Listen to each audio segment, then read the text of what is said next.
Mke wangu mimi nishaingia ndani na kila sehemu kumjaa wanafunzi, ila jinale ninalisahau, yaitwaje? Mama, kumbe wanafunzi wanisikia. Kata simu mke wangu, Light School. Bwana Makamo. Naam, vipi hali? Nzuri. Ushanijua lakini. Bwana wewe sura singeni, wewe ni Nasoro wa Kizimkazi. Ni sahihi kabisa. Vipi naona hai tena tafani? Wewe ndio mwalimu mkuu hapa? Mimi sio mwalimu. Hapo mimi nimemleta mwanangu.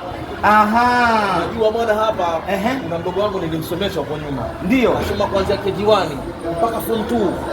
Anaongea Kiingereza kama maji. Nikaona kwa vile mimi na kama eneo la karibu na Kwerekwe na hii skuli ipo Kwerekwe. Ndio. Kwa sababu kitoka kwa mapato kipinde tu hapa kuja zako kuoja jitimai. Ndio. Skuli umeikuta.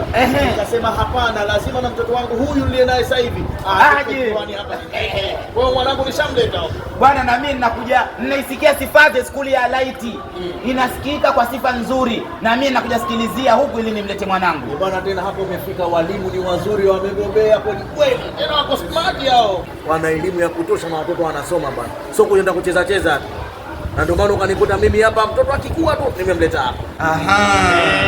Sio skuli hii kwamba ipo hapa tu. Kama wewe unatoka Mani Fresh, pale skuli pia ipo Mani Fresh. Skuli ndio hii. Kumbe wako huku na huku. Wana magorofa kila sehemu huko. Bwana wewe karibu sana. Asante sana bwana. Nimefurahi kukuona umemleta mwanao humu. Nashukuru sana. Haya bwana.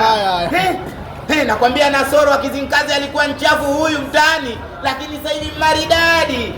Jamani.